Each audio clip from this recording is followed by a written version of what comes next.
ఆయన ఇన్ని నామాలతో ఏం చేస్తున్నాడు? ఆయన త్రిలోక పరిపాలన చేస్తున్నాడు. మనతో యజ్ఞం చేయించి హవిస్సులు దేవతలకు ఇస్తున్నాడు. మీరెళ్ళి వర్షం కురిపించండి అని దేవతల చేత మనకు భోగాలు ఇప్పిస్తున్నాడు. ఇంతమంది ఇన్ని ఎందుకు చేస్తుంటారు? ఆయన శాసనానికి భయపడి చేస్తుంటారు. ఇన్నిగా ఉండి పరిపాలన చేస్తుంటాడు. ఇది శివ వైభవం అంటే, ఇది మహానుభావుడు అంటే. అందుకని ఆయన సదాశివో. తినేసి నీకు ఇంత అవకాశం ఇచ్చినా నువ్వు నమస్కరించకపోయినా ఆయన ఊరుకుంటాడు. నువ్వు ఎన్ని తప్పులతో ప్రవర్తిస్తున్నా ఆయన ఊరుకుంటున్నాడు కాబట్టి సరిపోతుంది. ఆయనే శిక్ష వేస్తే వెంటనే ఎలా ఉంటుందో చూడండి. అవకాశం అవకాశం అవకాశం ఇస్తూ ఉంటాడు. ఆకాశమూర్తిగా మారుతాడేమో మారుతాడేమో మారుతాడేమో అని చెప్పిస్తూ ఉంటాడు. చూస్తూ ఉంటాడు. నీకు చెప్పితే కోపం వస్తే నీ కర్మ, నీ ఆకాశం మూసుకుపోతుంది, నీ అవకాశాలు సన్నగిల్లిపోతున్నాయని గుర్తు. కాబట్టి ఇది శివుడంటే, ఇది మహేశ్వర వైభవం అంటే. మనం శివాష్టోత్తరం చెప్తున్నది ఒక మనుష్యుడిగా ఈ భూమండలం మీద నిలబడి కదూ. అందుకని ఈ భూమికి పైన ఉన్న లోకాలన్నీ పైలోకాలు. భూమి మనం ఉండి చెప్తున్న లోకం, దీని కింద ఉన్న లోకాలన్నీ అధోలోకాలు. కాబట్టి అధోలోకాలు ఊర్ధ్వలోకాలు, మధ్యలో ఉన్నటువంటిది భూలోకం. ఈ మూడు లోకములకు కూడా ఆయన ఈశ్వరుడు. అంటే ఆయనే ప్రభుత్వమును కలిగినటువంటి వాడు. ఆయన ఎలా చెప్తే అలా నడుస్తుంది. ఈశ్వర శబ్దము నామమాత్రావశిష్టమైనటువంటి అధికారము కలిగినటువంటి వాడు కాదు. ఆయనే పరిపాలిస్తున్నాడు అని చెప్పినప్పటికీ ఆయనకి నిజంగా అధికారం లేని వాళ్ళు కొంతమంది ఉంటారు. నిజంగా ఆయనకి ఏం అధికారం ఉండదు, ఆయన చేసే పరిపాలన ఉండదు. ఎవరో పరిపాలిస్తూ ఉంటారు, ఈయన పరిపాలకుడు అని చెప్పబడుతూ ఉంటాడు. అలా ఉన్నటువంటి అధికారం కాదు. ఆయన యథార్థమైన పరిపాలన చేస్తున్నవాడు. ఆయనే పరిపాలన చేస్తాడు. పరిపాలన అన్న మాట వచ్చినప్పుడు మీరు ఒకటి జ్ఞాపకం పెట్టుకోవాల్సి ఉంటుంది. నియతి అని ఒక మాట ఉంటుంది. కొన్ని నియమములను కొన్ని కట్టుబాట్లను ఆయన ఏర్పాటు చేయవలసి ఉంటుంది. ఇవి పాటించిన వాళ్ళు ఎవరో వాళ్ళు ఇంతకన్నా గొప్ప పరిస్థితిని చేరుకుంటారు. ఎవరు నా శాసనమును ధిక్కరిస్తారో వాళ్ళకొక శిక్ష కూడా ఉండాలి కదూ. లేకపోతే ప్రభుత్వం అన్న మాటకు అర్థం ఏమిటండి? ఇంకా ప్రభుత్వము పరిపాలన అన్న మాటకు అర్థం ఏంటంటే ఎప్పుడూ మీకు గ్రంథాలయాలు పెట్టడం, ఎప్పుడూ మీకు రోడ్లు వేయించడం, ఎప్పుడూ మీకు పాఠశాలలు పెట్టడం, ఎప్పుడూ మీకు మంచినీళ్ళు అందించడం, ఇది కాదు. సంక్షేమాన్ని చూడడంతో పాటు ఇవి ఎవరికి అందిస్తారు? నిజాయితీగా పన్నులు కట్టి ప్రభుత్వం మాట విని ప్రభుత్వం ఎలా చెప్పిందో అలా ప్రవర్తించే వాళ్ళందరూ ప్రభుత్వం ఇచ్చే సౌకర్యాలు వాడుకుంటూ సంతోషంగా గడుపుతారు. ప్రభుత్వం మాటని తిరస్కరించి ప్రభుత్వం చెప్పినట్టు నడుచుకోకుండా తన ఇష్టం వచ్చినట్టు తాను నడుచుకుంటానన్నవాడిని ప్రభుత్వం ఏం చేయాలి? అబ్బే ఆయన్ని మేమేం చేయలేమండి, మేము చేయవలసింది ఏమిటి అంటే మంచి చేస్తూ వెడుతుంటాం అంతే. మీరు ఒకవేళ తప్పు చేస్తే ఆ తప్పును తుడి చేయడానికే తప్ప మేము ఇంకేమీ చేయలేమండి, శిక్షించలేమంటే ఇంకా ప్రభుత్వం ఏమిటి? అందుకని ప్రభుత్వం తన మాట విన్నవాడికి సంక్షేమాన్ని కల్పిస్తుంది, తన మాట వినని వాడికి శిక్ష వేస్తుంది. రెండూ పరిపాలన యందు అంతర్భాగములే. అందుకే రక్షక భట వ్యవస్థని ప్రభుత్వమే పెడుతుంది, కారాగారాల్ని ప్రభుత్వమే నిర్వహిస్తుంది. అవి ఎందుకండి అని అడగకూడదు. అవి ఉన్నాయి కాబట్టి ప్రభుత్వం మాట వినని వాళ్ళని అందులో పెడితే విన్నవాళ్ళు సంతోషంగా బతకగలుగుతారు కదండి. కాబట్టి ప్రభుత్వము రెండూ చేస్తూ ఉండాలి, రెండూ చేస్తూ ఉండాలి. ఈ రెండూ చేస్తూ ఉండడమే కాకుండా ప్రభుత్వము ఎప్పుడూ పరాకుగా గమనిస్తూ ఉండాలి కదా. తప్పు చేసేసిన తర్వాత కారాగారంలో పడాయి, తప్పు చేయకుండా ఉంటే ఉపకారం చేసేయి అని కూర్చున్నాడు అనుకోండి. ఇప్పుడు పరిపాలన ఏమిటి? అసలు తప్పు జరిగే అవకాశం ఏమైనా ఉందా? అటువంటి పద్ధతిలో ఎవరైనా ప్రవర్తించే అవకాశం ఉందా? గూఢచర్యము అంటారు. కనిపెట్టి ఉండేటటువంటి శక్తి కలిగిన వాడై ఉంటుంది ప్రభుత్వం.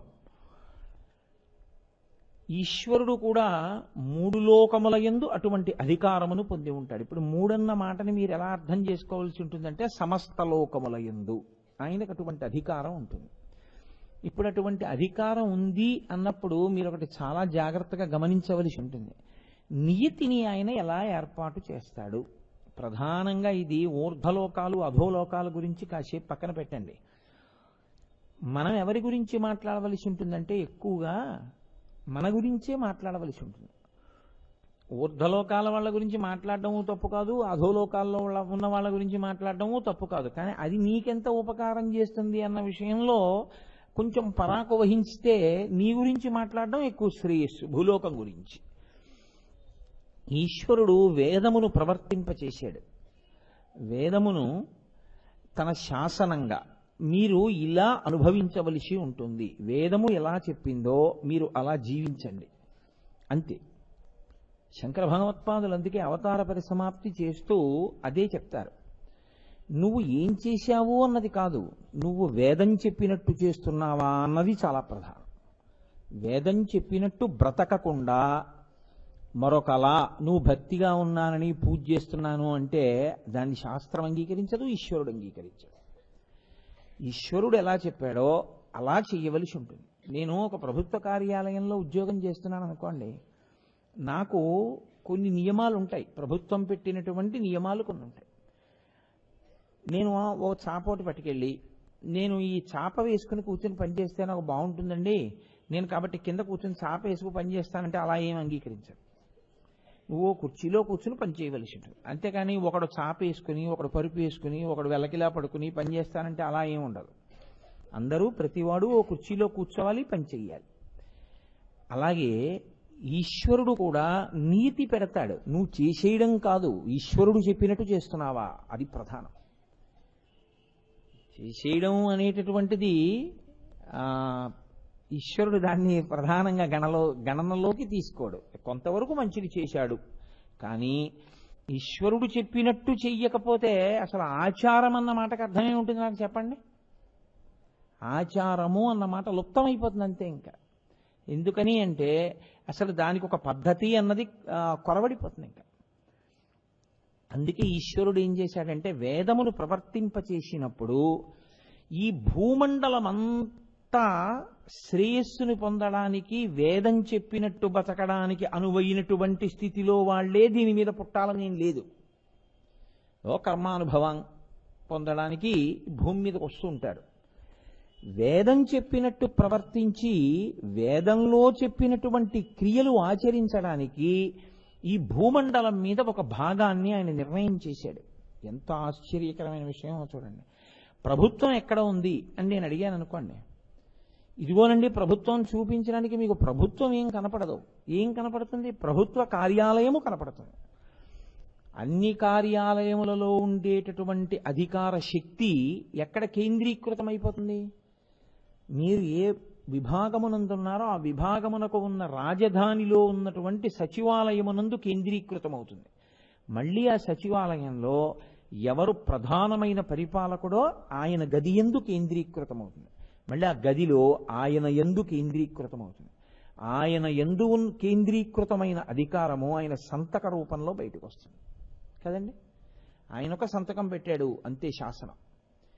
అలాగే వేదము ప్రవర్తించవలసిన స్థానాన్ని ఒకదాన్ని ఆయన నిర్ణయించాడు. వేద పరముగా వేదము ఎలా చెప్పిందో అలా క్రియాకలాపములు జరగవలసినటువంటి భూభాగము. దానికి ఆయన ఏం చేశాడంటే, నేను ఒక మృగాన్ని విడిచిపెడతాను, ఆ మృగం భూమండలం మీద ఎక్కడ తిరుగుతుందో అది మాత్రమే కర్మాచరణమునకు, వేదము ఎటువంటి కర్మలు చెప్పిందో ఆ కర్మలు చెయ్యడానికి ఆ భూమి మాత్రమే ఉపయుక్తము. ఆ భూమి కాకుండా ఇంకొక భూమి ఉపయుక్తము కాదు. అక్కడికి వెళ్ళి నువ్వు అసలు వైదిక కర్మ చేయకూడదు. నేను చెప్పట్లేదు, మీరు కావాలంటే వేదభాష్యాలు తీసి చూడండి. అప్పుడు మొట్టమొదట ఇంద్రుడు ఒక కృష్ణమృగం రూపంలో ఈ భూమండలం మీద తిరిగాడు. ఆయన తిరిగినప్పుడు ఒక సంకల్పంతో తిరగలేదు. వైదికమైన క్రియాకలాపము జరుగుటకు అనువైన భూమి ఏది? ఈశ్వరుడు నా యందు ప్రవేశించి నిర్ణయించుగాక. ఇప్పుడు ఆ కృష్ణ మృగం పరిగెత్తింది. పరిగెడితే అది జంబూద్వీపే భరతవర్షే భరతఖండే అది ఇక్కడ తిరిగింది. మేరు పర్వతానికి ఒక పక్క పార్శ్వంలో, భరతఖండంలో, జంబూద్వీపంలో అంటే నేరేడు చెట్లు ఎక్కువ ఉన్నటువంటి ప్రాంతంలో అది ఎక్కడి నుంచి ఎక్కడి వరకు పరిగెత్తిందో అది మాత్రమే వైదిక కర్మాచరణమునకు యోగ్యమైన భూమి. వినా ఇక్కడ యజ్ఞాన్ని ఇక్కడ యాగాన్ని పట్టుకెళ్ళి భరతఖండం కాని చోట చేస్తానండి, నిరుపయోగం. అసలు ఆ భూమి యోగ్యము కాదు. ఈశ్వరుడు నిర్ణయం చేశాడు ఈ భూమి ఎందే వైదిక కర్మాచరణము. అందుకే పెద్దలు సముద్రం దాటి వెళ్ళరు. ఎందుకు వెళ్ళరు అంటే ఇదే కారణం. ఆ సముద్రాల మధ్యలో ఉన్నటువంటి భరతఖండమనబడేటటువంటి భూమండలము, భూభాగం ఏదైతే ఉందో అది ఒక్కటే వైదిక కర్మాచరణమునకు యోగ్యము. అసలు వైదిక కర్మాచరణముకు యోగ్యము కాని ప్రదేశానికి వెళ్ళి నువ్వు వైదిక కర్మల గురించి ప్రసంగాలు చేయడం ఎందుకు? దాని అవసరం ఏమిటి? ఇంకక్కడికి నువ్వు వెళ్ళావు, నువ్వేం చేస్తావు? సంధ్యావందనం అక్కడికి వెళ్ళి నువ్వు సంధ్యావందనం చేయడానికి లేదుగా, వైదిక కర్మ చేయడానికి లేదుగా. నువ్వు కొన్నాళ్ళు సంధ్యావందనం మానేశావు అక్కడికి వెళ్ళి ధర్మ ప్రచారం పేరుతోటి. ఇప్పుడు నువ్వేమయ్యావు? నువ్వు ధర్మభ్రష్టుడు అయ్యావు. నువ్వేం చేయాలి? వెనక్కొచ్చి నువ్వు చేసుకోవాలి ఉపనయనం ముందు. నువ్వు మళ్ళీ ఉపనయనం చేసుకుంటే తప్ప నీకు సంధ్యావందనానికి అధికారమే లేదు. కంచికామకోటి పీఠాధిపత్యం వహించినటువంటి మహాపురుషులు చంద్రశేఖరేంద్ర సరస్వతీ స్వామి వారి దగ్గరికి ఒకానొకప్పుడు విదేశాల నుంచి ఒక జంట వచ్చి, మేము మీ పాదుకలకు పూజ చేస్తాం, పాదుకా పూజ చేస్తాం అన్నారు. అంటే ఆయన అన్నారు, మీరు ఆకాశమంతెత్తు బంగారు కాసులు పోసినా నా పాదుకలు ముట్టుకోవడానికి, నా పాదుకలకు పూజ చేయడానికి అంగీకరించను. ఎందువలన? మీరు ఈ దేశంలో పుట్టి ఇక్కడి నుంచి ఇంకో దేశానికి వెళ్ళిపోయారు. మీకు వైదిక కర్మాచరణము చేసే అధికారం పోయింది. పోయిన కారణం చేత మళ్ళీ ఉపనయనం చేసుకుంటే తప్ప నా పాదుకలు ముట్టుకునేటటువంటి అధికారం లేదు. కాబట్టి నేను ఇవ్వలేను. మీరు నా పాదుకా పూజ చేయడం కుదరదు. వాళ్ళు ఏడిచేశారండి. యథార్థంగా వాళ్ళు ఏడిచారు. మేము ఈ దేశం వచ్చిందే మీ పాదుకా పూజ చేయడానికి. అటువంటప్పుడు ఇంకా మీ పాదుకా పూజ చేయకుండా మేమేం వెళ్ళిపోతాం అంటే, మీరు వెళ్ళారా వెళ్ళలేదా అన్నది కాదు, మీరు వెళ్ళొచ్చు, కానీ ఈశ్వరుడు దాని ఫలితంగా వీడి దోషంగా వేస్తాడు. అంటే వైదికమైన సంపత్తి నశించిపోతుంది.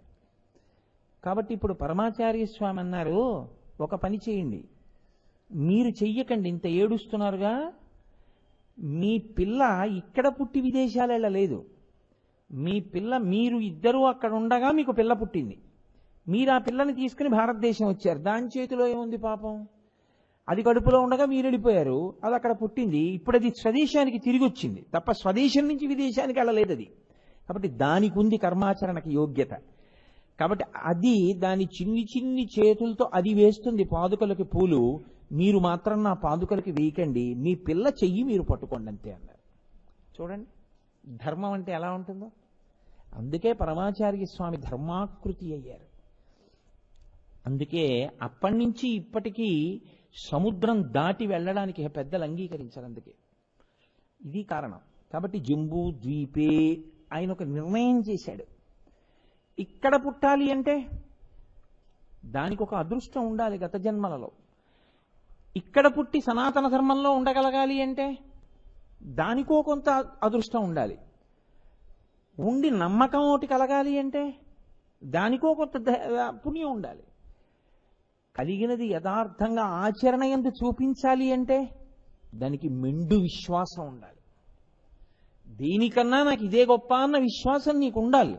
ఉంటే నువ్వు ఇక్కడ పుట్టి, ఇందులో పుట్టి ఇటువంటి ఆచరణ చేయగలుగుతున్నందుకు నీకింతకన్నా ఈశ్వరుడు ఇంకొక అవకాశం ఇవ్వక్కర్లేదు, చాలు, నా జన్మ పండిపోయింది అనుకుంటావు. ఇది పరిపాలన. ఆయన దీన్ని అడ్డు పెట్టి ఏం చెప్పాడో తెలుసా అండి? ఇలా ఈ మండలంలో పుట్టినటువంటి వాళ్ళకి నేను ఒక గొప్ప అవకాశాన్ని కల్పిస్తున్నాను.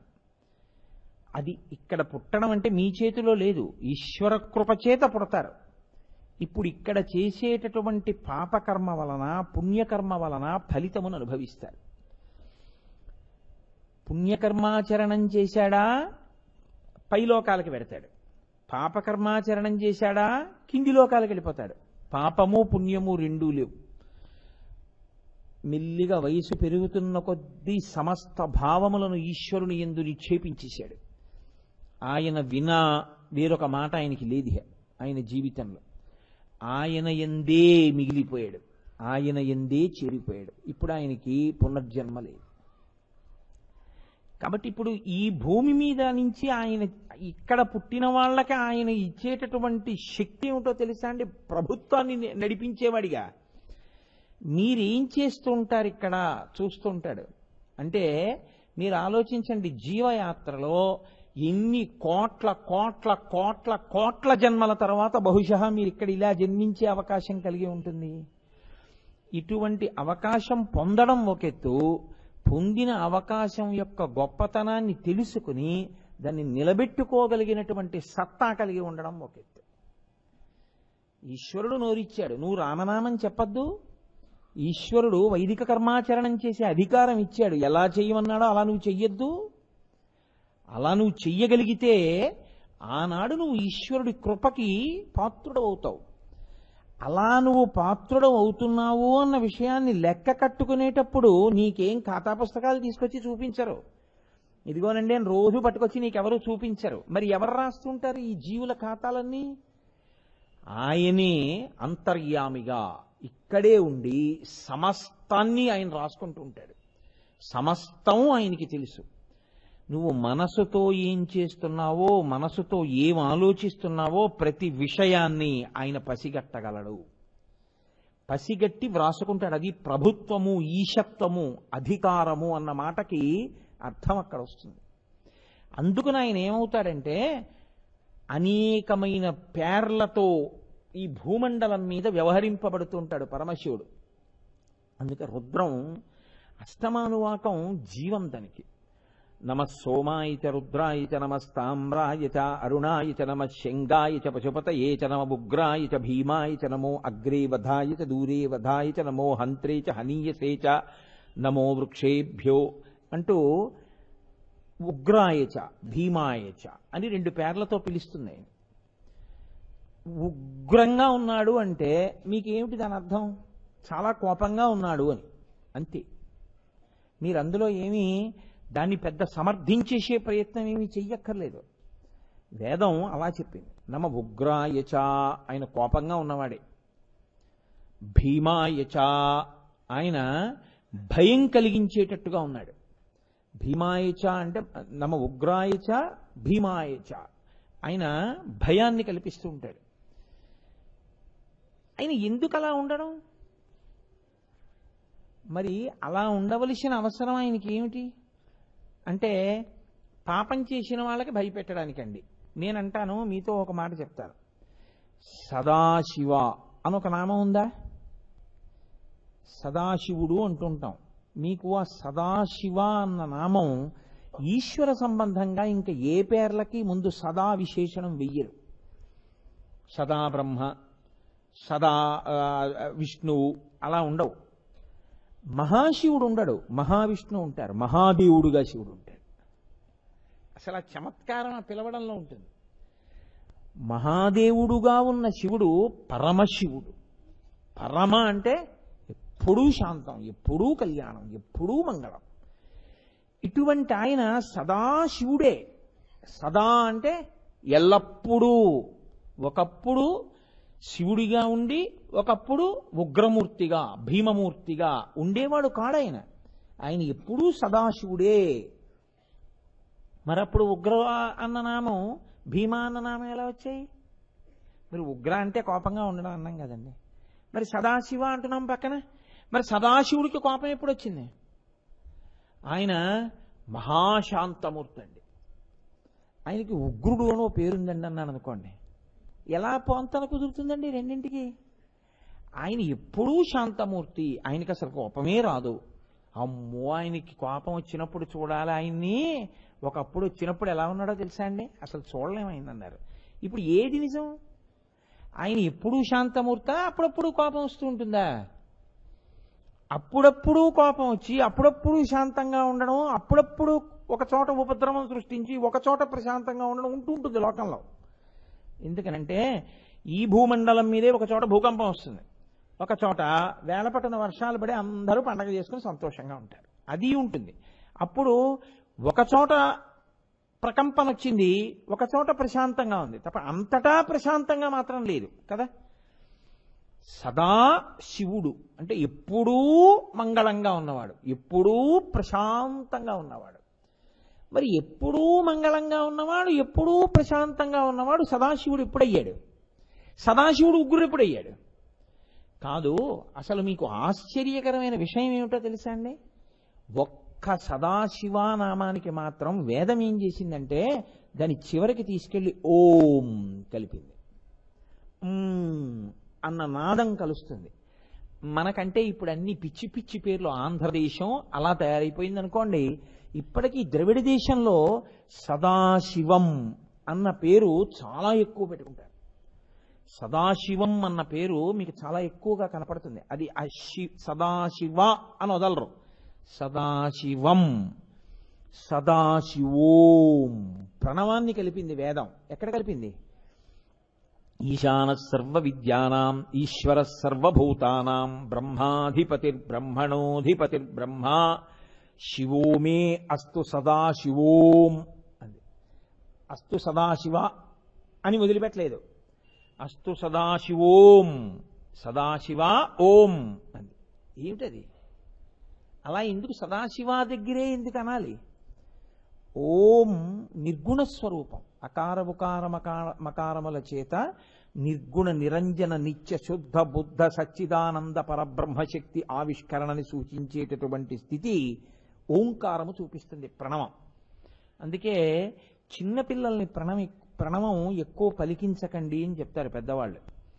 ఎందుకని అంటే మళ్ళీ దాని వ్యవహారం వేరనుకోండి, ఇప్పుడు దాంట్లోకి ఎందుకు. కానీ ఆ ఓంకారం అది నిర్గుణ స్వరూపం. నిర్గుణ స్వరూపమైనటువంటి ఓంకారము తర్జుమా అయిపోతే మూర్తిగా వస్తుంటుంది ఒక్కొక్కసారి. అందుకే రామచంద్రమూర్తికి రామ సీతారామ లక్ష్మణ హనుమలే ఉంటారు.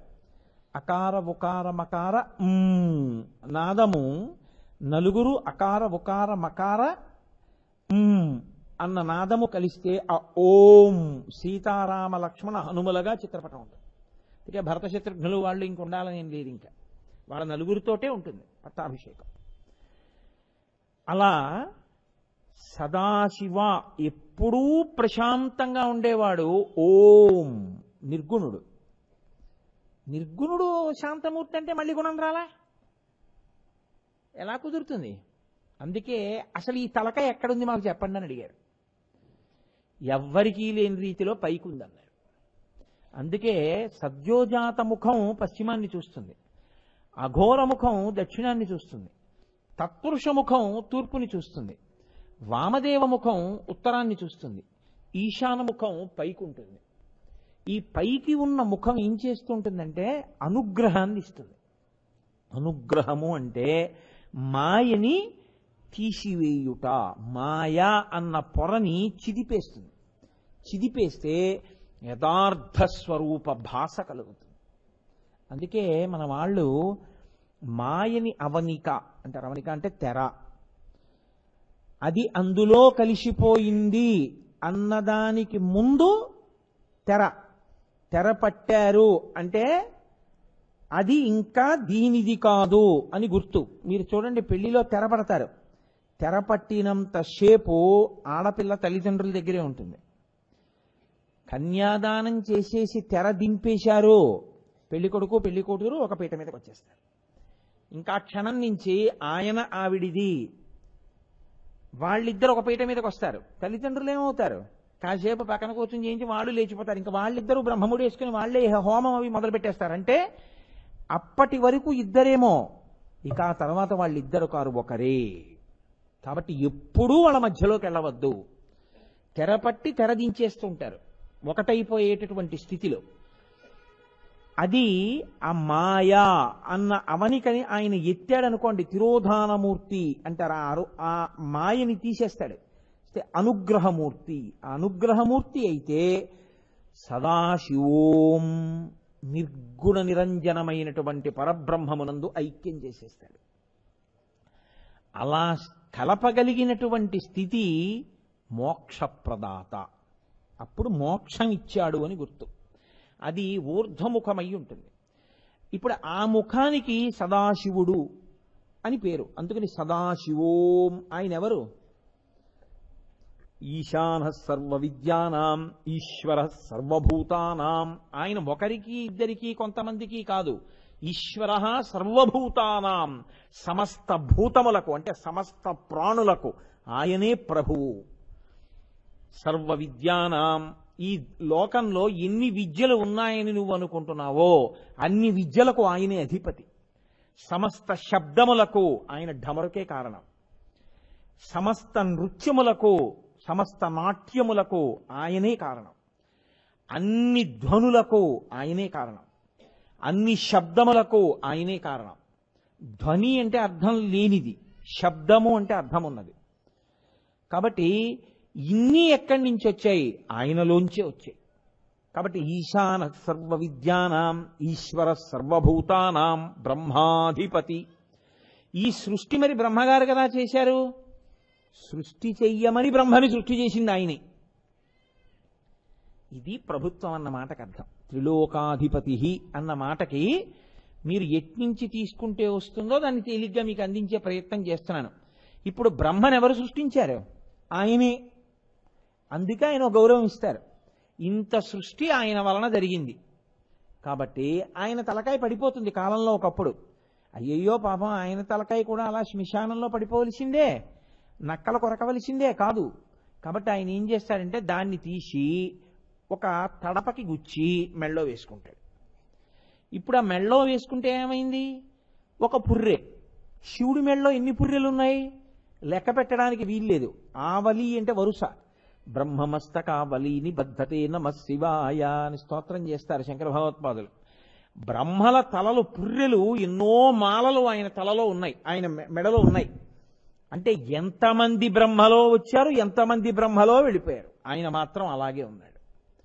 ఆయన శాశ్వతుడు, నిరంజనుడు, నిత్యుడు. ఆయన సృష్టి చేయిస్తూ ఉంటాడు, నిలబెడతాడు, లయం చేసుకుంటాడు. ఇది ఎలా ఉంటుందో తెలుసా అండి? ఈ సృష్టి స్థితి లయ అన్నది చెప్పినప్పుడు నేను మీతో ఒక మాట చెప్తే మీరు చాలా తొందరగా బాగా పట్టుకోగలుగుతారు. తాను కదలక కదిలేదాన్ని పుట్టించి కదులుతున్న దాన్ని తనలో కలుపుకుంటాడు. ఇన్ని చేస్తున్నవాడు కదలకుండా ఉంటాడు. అదే క్షితిమూర్తయే నమః, ఓం శర్వాయ క్షితిమూర్తయే నమః. అందుకే మీకు శివారాధన యందు ఒక గొప్పతనం ఉంది. ఏమిటో తెలుసా అండి? మీరు శివపూజ అంతా చేసేయాలి. మీకు సమయం లేదేదో అంటే ప్రతిరోజు అలా చేయమని కాదు నా ఉద్దేశ్యం. కానీ సమయం లేకపోతే ఏం చేసేయాలో తెలుసా? ఓం భవాయ దేవాయ నమః, ఓం శర్వాయ దేవాయ నమః, ఓం ఈశానాయ దేవాయ నమః, ఓం పశుపతయే దేవాయ నమః, ఓం రుద్రాయ దేవాయ నమః, ఓం ఉగ్రాయ దేవాయ నమః, ఓం భీమాయ దేవాయ నమః, ఓం మహతే దేవాయ నమః. అయిపోయిందంతే. మరి అమ్మవారికండి మీకు కొత్తగా నామాలక్కర్లేదు. ఓం భవస్య దేవస్య పత్నై నమః, సర్వస్య దేవస్య పత్నై నమః, ఈశానస్య దేవస్య పత్నై నమః, పశుపతే దేవస్య పత్నై నమః. మరి వాళ్ళ పిల్లలకండి ఓం భవస్య దేవస్య పుత్రాయ నమః, ఓం సర్వస్య దేవస్య పుత్రాయ నమః. అంతే, అయిపోయిందంతే పూజ. శివ కుటుంబానికి ఆ 8 నామాలు వచ్చి మీరు పూజ పట్టుకుంటే అయిపోతుంది. శంకర భగవత్పాదులకి శంకర జయంతి నాడు పూజ చేస్తే 108 నామాలు కదండి. మరి 109, 112 ఉండవుగా, 108. గురువు గారికి కట్నం ఇస్తే 116. అంటే కట్నాలు పుచ్చుకుంటారు గురువు గారులు అన్న ఉద్దేశ్యం కాదు. శంకర భగవత్పాదులు కట్నం పుచ్చుకుంటారా? కాదు, మర్యాదా పురస్సరంగా ఇచ్చేది 116. మరి గురువు గారి నామాలు కదా, గురు పూజ నాడు 108తో ఎలా పూర్తి చేస్తారు? 116 ఎలా చేస్తారు? శివుడు 8 నామాలు అక్కడ కలుపుతారు. అందుకే ఆ 108 చెప్పి 8 కలిపి 116 నామాలతో శంకర జయంతి నాడు శంకరాచార్య స్వామి వారికి పూజ చేస్తాడు. అటువంటి శివుడు పృథివీ రూపంలో ఉంటాడు. ఆయన భర్గః అంటారు. అలా ఉన్నప్పుడు ఆయన అలా ఉండి, అది పరిపాలన అన్న మాటలోంచి మీకు నేను చెప్తున్నది. త్రిలోకేశః. ఇప్పుడు త్రిలోకేశలోంచి భర్గః, శర్వః, ఈశానః ఇవన్నీ నడిచిపోతున్నాయని మీరు గమనించవలసి ఉంటుంది. కాబట్టి ఇప్పుడు ఈ భూమి రూపంలో ఆయన ఉన్నాడు. మీరు ఏ రూపంలో తీసుకోండి ఆయన అలాగే చేస్తాడు. సృష్టి స్థితి లయాలు, అది ఆయన ప్రభుత్వం. ఒక విత్తనం చెట్టుగా పైకొచ్చింది. ఎక్కడ విత్తనం చెట్టు అవ్వాలి? భూమిలోనే అవ్వాలి. ఇప్పుడు అది భూమిలోంచి పైకొచ్చింది. పైకొచ్చిన చెట్టు కదులుతోంది, కాయలు కాస్తోంది, పళ్ళు పండుతోంది, చిగుర్లు వేస్తోంది, ఎండుతోంది, మళ్ళీ చిగుర్లు వేస్తోంది. ఇన్ని మార్పులు వచ్చాయి. ఆఖరికి ఆ చెట్టు పడిపోయి కలిసిపోయింది. ఎందులో కలిసిపోవాలి? భూమిలోనే కలిసిపోవాలి. ఏ భూమిలోంచి పుట్టి ఏ భూమి మీద పెరిగి ఏ భూమి మీద తిరిగి ఏ భూమిలో కలిసిపోయిందో ఆ భూమి కదిలిందా? కదలదు. తాను కదలక కదలికలకన్నింటికీ తాను అలవాలమవుతుంది. అలా సృష్టి స్థితి లయలు మూడు చేస్తుంటుంది భూమి. భూమి వరకు ఎందుకండి, ఇది కూడా అంతేగా. యథార్థమునకు ఇందులోంచే వచ్చింది. అమ్మ కడుపు అంటే పృథివీ, అందులో ఉంది, అందులోంచి వచ్చింది, దాని మీదే ఉంది, దాన్నే తింది, మట్టి వికారాన్నే తింటుంది. యాపిల్ పండు తిందంటే యాపిల్ పండు ఎక్కడి నుంచి వస్తుంది? గోధుమ రొట్టె తింది రాత్రి అంటే ఎక్కడి నుంచి వస్తుంది? అన్నం తిన్నాడంటే ఎక్కడి నుంచి వచ్చింది? భూమిలోంచే వచ్చింది. అదే శర్వాణి అంటారు. శర్వాణి చాలా గొప్ప నామం. భూసంబంధమైన సమస్త ఐశ్వర్యమునకు ఆవిడ కారణం. శర్వ, అప్పుడు ఆయన ఐశ్వర్యకారకుడు. ఆమె సమస్త ఐశ్వర్యాన్ని ఇస్తున్నాడు. అప్పుడు ఆయన కదిలాడు కదిలాడు కదిలాడు కదిలాడు పడిపోయాడు. ఇప్పుడు ఎక్కడికి కలిసిపోవాలి? ఇందులోనే కలిసిపోవాలి. ఇప్పుడు ఆయన సృష్టి స్థితి లయ మూడు చేస్తున్నాడా చేయట్లేదా? ప్రభుత్వం నడుస్తుండడం అంటే అది. మళ్ళీ సృష్టి స్థితి లయ చేసేటప్పుడు ఏదో ఆయన చిత్తం వచ్చినట్టు 300 తొండలు చేయి, ఓ 400 బల్లులు చేయి, ఓ 500 పందులు చేయి అంటున్నాడా? ఏ పుర్రె పంది అవ్వాలో పంది పుర్రె కుక్క అవ్వాలో కుక్క పుర్రె ఆవవ్వాలో ఆవు పుర్రె బ్రాహ్మణుడు అవ్వాలో బ్రాహ్మణుడి పుర్రె మళ్ళీ కిందకి వెళ్ళిపోవాలో లేకపోతే ఈశ్వరుల్లో కలవాలో దేవత అవ్వాలో చేసిన పాపపుణ్యములను బట్టి విచారణ చేసి గమనించి జీవుడి యొక్క పాపపుణ్యములను లెక్కలు వ్రాసి నిర్ణయం చేస్తున్నాడా? ఎన్ని లెక్కలు, ఎన్ని కోట్ల జీవులు ఇవి ఎన్ని రాస్తున్నాడో, ఎప్పుడు రాస్తున్నాడో, ఎక్కడ రాస్తున్నాడో నీకు నాకు తెలియదు, రాస్తున్నాడు అంతే. ఇన్ని నిర్వహించగలిగిన సమర్థత ఉన్నవాడు సర్వజ్ఞుడై ఉన్నాడు. సర్వజ్ఞ. ఆయనకి తెలియనిదంటూ ఏం లేదు. ఆయన ఈశాన సర్వభూతానాం ఈశ్వర సర్వభూతానాం. అందుకే మన వాళ్ళు మూడవ కంటికి తెలియకుండా చెయ్యండి అనాలి. మూడవ కంటి వాడికి తెలియకుండా చేయండి అంటారు. అంతకన్నా పిచ్చి మాట ఇంకోట్లేదు. అప్పుడు ఎవరికి చెప్పారో వాడు ఏమనాలంటే అది కుదరదులేవా అనాలి. మూడో కంటి వాడికి తెలియకుండా నువ్వేం చేస్తావు? మూడో కంటి వాడు నీలో అంతర్యామి, వాడు నువ్వు వాడికి తెలియకుండా ఎలా చేయగలవు? మూడవ కంటికి తెలియకుండా అంటే నీ 2 కన్నులు తప్ప ఇంకొక 2 కన్నులలోని ఒక కన్ను కూడా చూడకుండా, అది రహస్యం అని. మూడో కంటి వానికి తెలియకుండా చేయండి అంటుంటారు. త్రయంబక, 3 కన్నులు ఉన్నవాడు, వాడికి తెలియకుండా ఏమీ అవ్వదు. సూర్యచంద్ర అగ్నిహోత్రాలు, రాత్రి అయితే చంద్రుడిగా చూస్తాడు, పగలైతే సూర్యుడిగా చూస్తాడు, నీ ఒంట్లో వేడిగా చూస్తాడు. ఇంకా నువ్వు ఆయనకి తెలియకుండా చేసేదే ఉంది. అందుకే భక్తి అన్న మాటకు అర్థం ఏమిటో తెలుసా అండి? ఈశ్వర నీ సమక్షంలోనే నిన్న తప్పు చేశాను అని అనగలగడమే భక్తి. తప్పులన్నీ చేసేసి సమర్థించుకోవడం భక్తి కాదు, తప్పు చేసి తప్పొప్పుకోవడం భక్తి. ఈశ్వరుడి దగ్గరికి వెళ్ళి నిజమే తెలియకపోవడం ఏంటి, నువ్వు చూడకపోవడం ఏంటి, నీ కళ్ళ ముందు చేశానా తప్పు, నేను మన్నింపబడేదను కాక, నేను క్షమింపబడేదను కాక, ఇంకొక మారు నేను అలా చేయకుండా నన్ను అనుగ్రహించు. ఇలాంటివి ఎన్నో తెలుసా నేను చెప్పవలసి వస్తే. నీ పూజకి 108 నామాలే చెప్తున్నాను, 1000 నామాలు చెప్తున్నాను. అసలు నేను నిజంగా ఒక్క 24 గంటల్లో చేసిన తప్పులు చెప్పవలసి వస్తే ఓ రోజు మళ్ళీ దానికే సరిపోతుంది. అందుకని అజ్ఞానినామయా దోషాన్ అశేషాన్ విహితాన్ హరే క్షమస్వత్వం క్షమస్వత్వం శేషశైల శిఖామణి. నిజాయితీగా ఇది చెప్పినవాడు ఎవడో వాడు భక్తుడు. నోటితో పాడినవాడు, నోటితో చెప్పినవాడు భక్తుడు ఎందుకు అవుతాడు? తత్వం తెలుసుకు చెప్పినవాడు భక్తుడు అవుతాడు. కాబట్టి ఆయన ప్రభుత్వాన్ని నడిపిస్తుంటాడు. ఈ ప్రభుత్వాన్ని నడిపించడంలో ఆయన గమ్మత్తు ఎక్కడుంటుందో తెలుసా అండి? ఈ భూమికి మోయగలిగిన శక్తిగా ఆయన ఆవహించి ఉంటాడు. ఏది మోస్తోందండి సమస్తాన్ని? భూమే మోస్తోంది. ప్రతి దానికి ఒక పరిమితి ఉంటుంది, ఇంతకన్నా మొయ్యలేదు. క్యారీయింగ్ కెపాసిటీ అంటాం. ఓ lift carrying capacity, car carrying capacity. భూమికి మీరు నేను ఏమీ చెప్పలేం దాని క్యారీయింగ్ కెపాసిటీ. కానీ భూమి అంటుంది నేను మొయ్యలేకపోతున్నాను అంటుంది. అప్పుడు ఈశ్వరుడు అంటాడు ఏమి ఎందుకు మొయ్యలేకపోతున్నావు అంటాడు. పాపభారము పెరిగిపోయింది అంటుంది ఆవిడ. ఆవిడ ఏది మొయ్యలేదో తెలుసా అండి? అంటే ఈశ్వర శక్తి దేన్ని ఒప్పుకుంటుందంటే ఈశ్వరుడు చెప్పినట్టు ప్రవర్తించి బతుకుతున్న వాళ్ళు ఎన్ని కోట్ల మంది ఉన్నా ఈశ్వరుడికి బరువు కాదు. బరువు ఎప్పుడు అంటే ఆయన చెప్పిన మాట కాదని బతికి నా అంతవాణ్ణి నేనని విర్రవీగినప్పుడు అది ఆయనకి బరువు.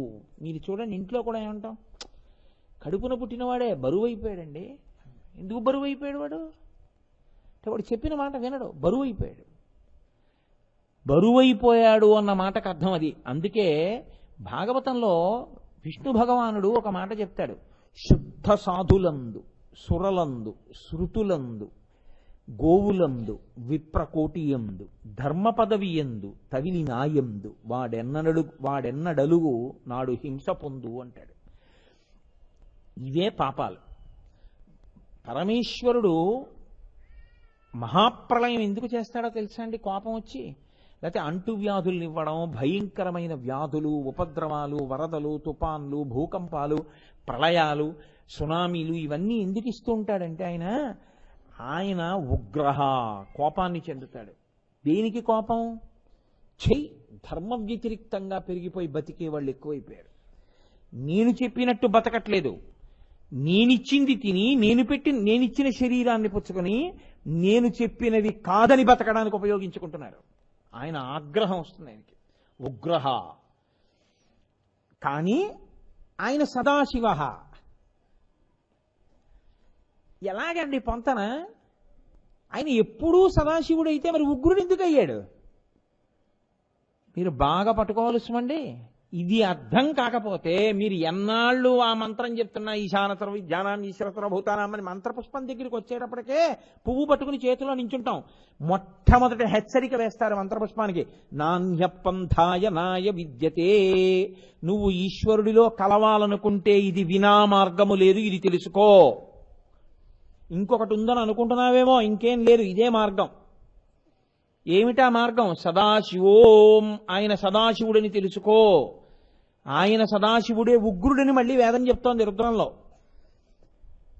ఉగ్రుడిగా సదాశివుడు, భీముడిగా సదాశివుడు. ఎలాగో తెలుసా అండి? మీరు కొంచెం జాగ్రత్తగా పట్టుకోండి.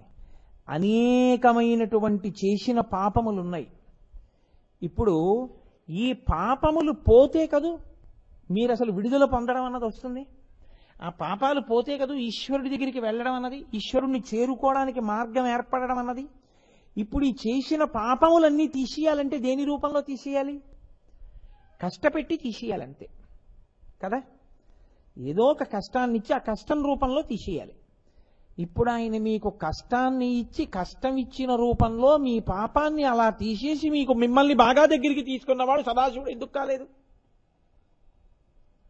ఆయన సదాశివుడిగానే ఉన్నాడు, మంగళప్రదుడిగానే ఉన్నాడు. మంగళప్రదుడిగా ఆయన ఏం చేస్తున్నాడు? మీ పాపాన్ని తీసేస్తున్నాడు. కష్టం ఇచ్చి ఉగ్రహ, కోపంతో మీకు శిక్ష వేసిన వాళ్ళ కనపడి ఆ శిక్ష రూపంలో మీ పాపాన్ని తీసేస్తున్నాడు. ఇప్పుడు ఆ పాపం పోతే, అందుకే పెద్దలు కష్టం వస్తే సంతోషిస్తారు. అమ్మయ్యా, కుంతీదేవి అయితే భారతంలో ఉంది, కృష్ణ నాకెప్పుడూ కష్టాలే, దానివల్ల 2 ఫలితాలు వస్తాయి. కృష్ణుడు నవ్వి అన్నాడు, ఏమొస్తాయన్నాడు? ఒకటి, ఎప్పుడూ నీ నామము స్మరిస్తాను. సుఖాలే ఉన్నాయనుకో, నీవెవడకు కావాలి? అక్కర్లేదు, నా అంతవాణ్ణి నేనని తిరుగుతాడు. కష్టాలుంటే ఎప్పుడు ఆయన్ని నమ్ముకుని ఆయన నామం చెప్తుంటాడు. 2, నీ నామం కష్టంలో బాగా చెప్తే ఏమవుతుంది? పూనికతో ఇంత కష్టం ఇచ్చినా పాపం నా కాళ్ళే పట్టుకున్నాడు, నువ్వు వస్తావు, నీ దర్శనం అవుతుంది. కాబట్టి కష్టము వలన నిన్ను చేరడం తేలిక, నాకు కష్టాలే ఇయ్యంది కుంతి. కాబట్టి ఇప్పుడు ఉగ్రహగా ఉన్నవాడు సదాశివుడు కాకుండా ఎలా పోయాడు నాకు చెప్పండి? మిమ్మల్ని అనుగ్రహిస్తున్నాడండి కదూ. మీ పాపం అక్కడతో పోయింది కదా, మీ తప్పు అక్కడతో పోయింది కదా. కన్న తండ్రి కడుపులో పెట్టుకున్నట్టు పెట్టుకుంటాడు తెలుసా అండి. మీ అబ్బాయే చిన్నతనంలో చాలా పెద్ద తప్పు ఒకటి చేశాడు. అతను చెయ్యరాని తప్పే చేశాడు.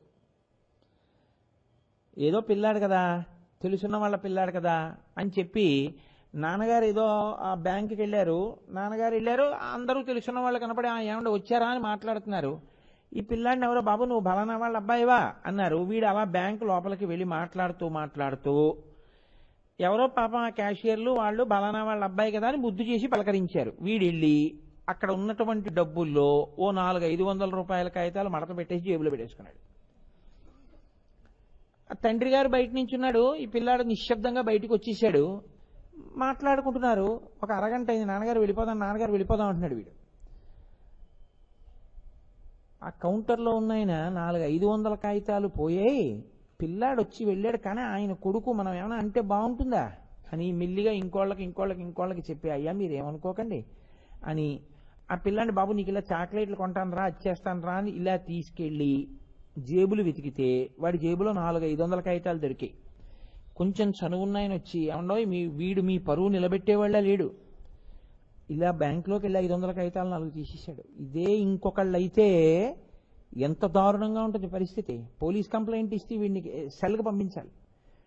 మీ అబ్బాయి చిన్నవాడు ఏదో తెలిసి తెలియక చేశాడని వదిలిపెట్టేస్తున్నాం, కానీ కొంచెం బుద్ధి చెప్పండి సుమా అన్నారు. ఆ తండ్రికి ఎంత తల తీసినట్టుంటుంది.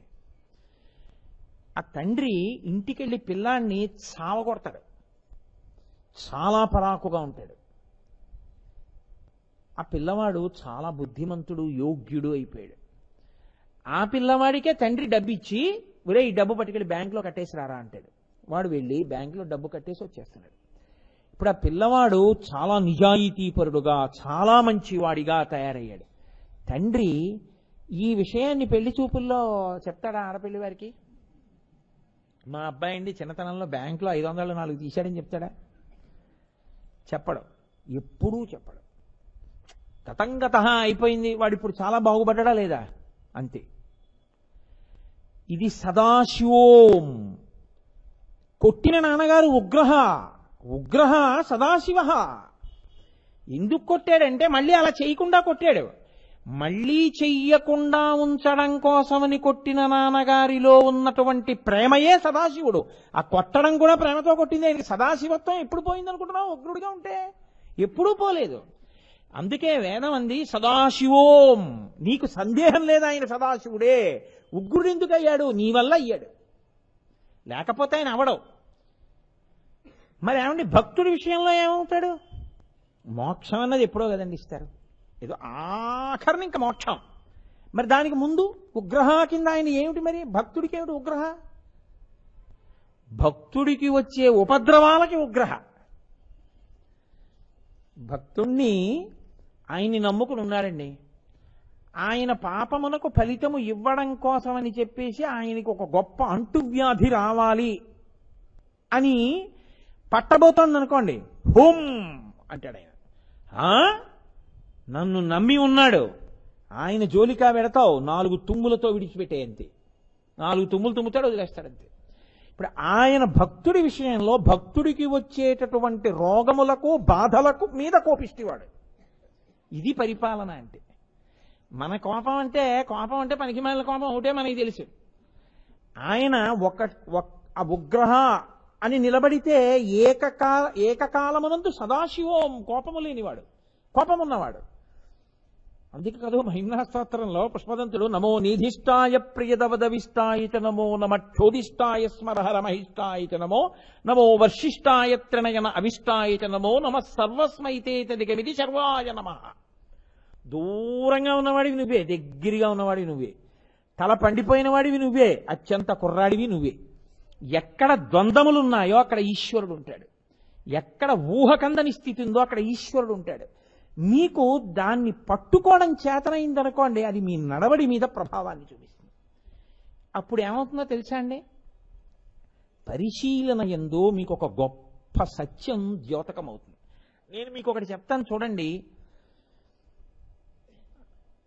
నేను చూస్తూ ఉంటాను, వెంకటాచలంలో కొండ మీద ఆస్థాన మంటపము అని ఒకటి ఉంది.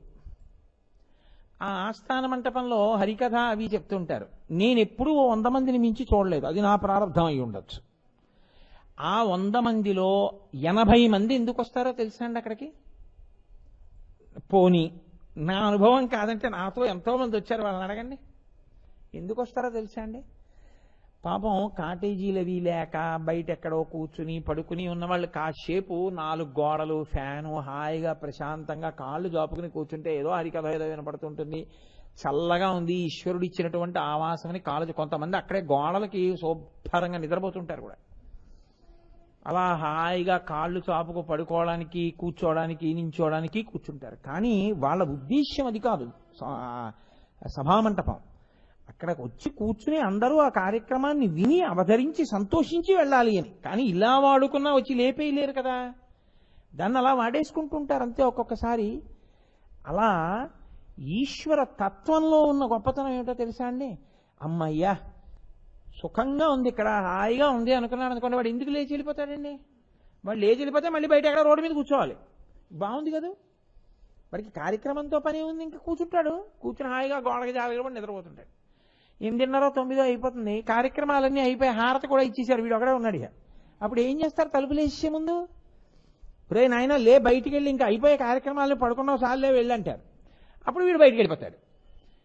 మీరు జాగ్రత్తగా ఆలోచించండి, ఈశ్వరుడు అన్ని సుఖములే ఇచ్చాడు అనుకోండి, చాలా బాగుంది. అసలు మనం ఏమైనా పాపం చేస్తే, మనం ఏమైనా తప్పు చేస్తే మనకి శిక్షోటు ఉంటుందని మనం అసలు ఎప్పుడు తెలిసి వస్తుంది నాకు చెప్పండి? ఈశ్వరుడు కరుణామయుడు, దయాళువు, ఎవరినీ ఏమీ చేయడు, బాధ పెట్టడు. మీ పాపాలన్నీ ఆయన పుచ్చేసుకుంటాడు. అందుకని మీకేం బెంగలేదు, మీరు ఏ పాపమైనా చేసేసేయండి. ఈశ్వరుడు మిమ్మల్ని రక్షించడం తప్ప ఆయన మిమ్మల్ని ఏ శిక్ష వెయ్యడు అని నేను మీకు చెప్పాను అనుకోండి, ప్రబోధం.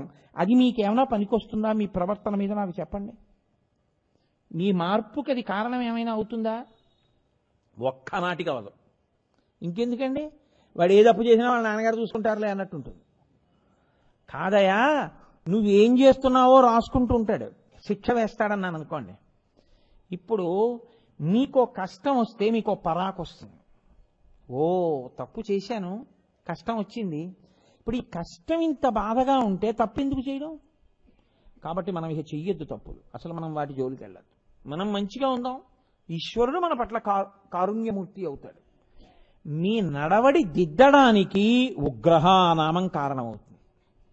కాదు అంటే నేను త్రిలోకీశ అని ఉగ్రహతో సమన్వయం చేస్తున్నానని మీరు గుర్తుపట్టవలసి ఉంటుంది. ఈశానః, సర్వజ్ఞః ఇవన్నీ కలుపుతున్నాను. కాదు, ఇంకొక కోణం కూడా నేను మీకు చూపిస్తాను. అన్నీ సుఖాలే అనుకోండి, వైరాగ్యం అన్నది అసలు పుస్తకంలో ఉంటుంది, మీకు ఎప్పటికీ రాదు. అవునా కాదా?